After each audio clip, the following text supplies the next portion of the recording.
Halo guys, kali ini masih bersama Jalur Global.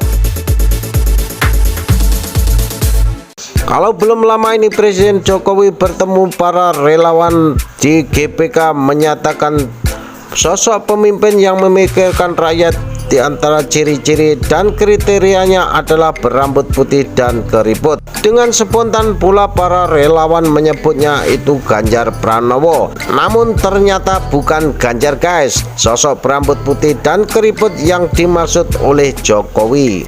Dikutip dari Warta Ekonomi, Presiden Joko Widodo mengaku sudah mengecek kerutan wajah dan juga rambut putih pada salah satu tokoh politik.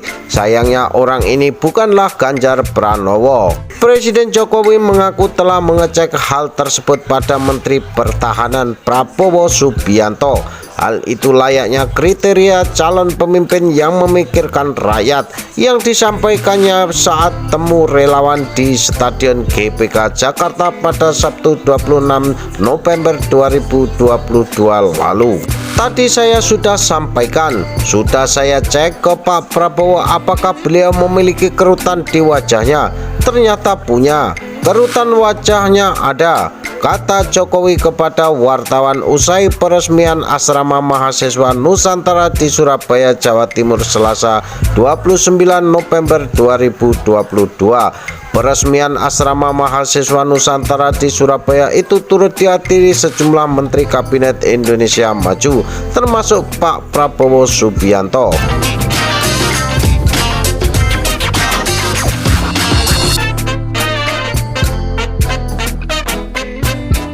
Namun lain dengan pendiri Sikrus Network Hasan Nasbi mengaku heran dengan sikap Presiden Jokowi yang kerap melemparkan pernyataan abu-abu terkait kriteria Capres 2024.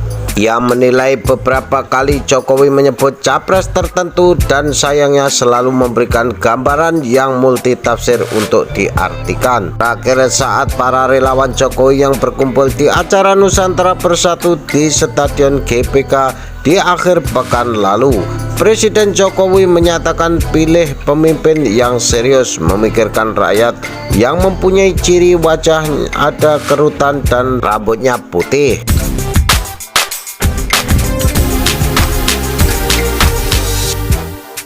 Kita kini seperti dipaksa untuk menjadi ahli tafsir semua. Tapi kalau tafsiran kita salah, itu kita dibully. Ketika Jokowi bilang dalam acara HUT Golkar, dia bilang Airlangga adalah salah satu pilot yang berpengalaman. Dalam acara Perindo bilang sepertinya setelah ini giliran Pak Prabowo, kata Hasan Nasbi.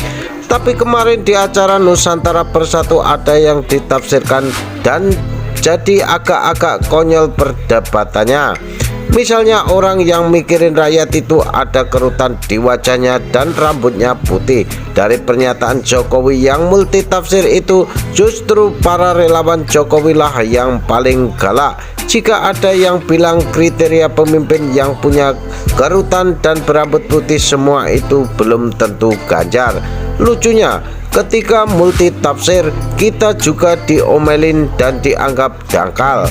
Dianggap oleh para relawan ini sendiri, pokoknya buat mereka tafsirannya untuk pidato Pak Jokowi itu harus Ganjar. Jadi kalau tafsirannya bukan Ganjar maka kita salah. Ini kan lucu tambahnya. Padahal Pak Jokowi memberikan statement yang normatif bahwa ada kerutan di muka atau ada rambutnya menjadi putih gitu.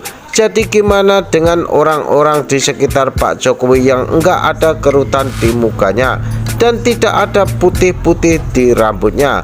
Apakah mereka tidak memikirkan rakyat? Bagaimana dengan Nadiem Makarim yang mukanya mulus, rambutnya enggak ada putihnya? Bagaimana dengan Erick Thohir yang mukanya kencang, kinclong dan rambutnya tidak putih? Atau bagaimana dengan Puan Maharani yang putih mukanya? Bahkan bagaimana dengan Ibu Megawati yang masih kelihatan cantik, nggak ada kerutan dan rambutnya masih hitam? Apakah tidak memikirkan rakyat? Hasan Nasbi menilai berangkat dari statement multitafsir itulah maka publik disajikan dengan diskusi yang rendah sekali, tidak substantif dan tidak elegan.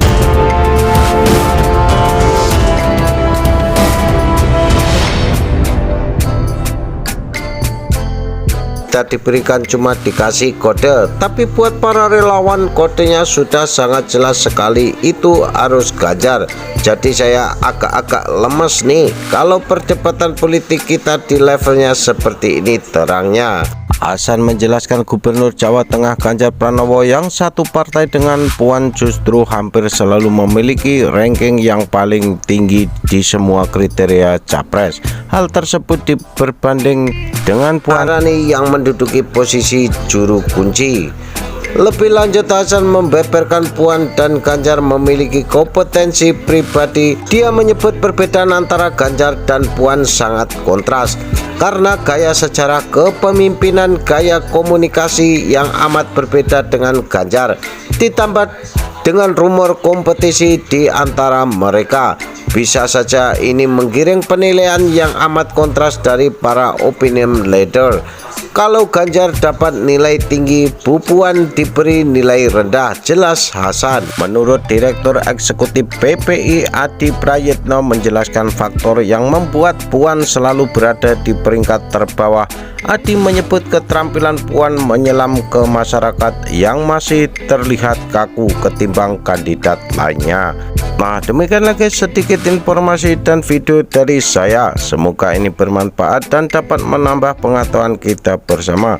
Terima kasih sudah menonton, sampai jumpa di video selanjutnya.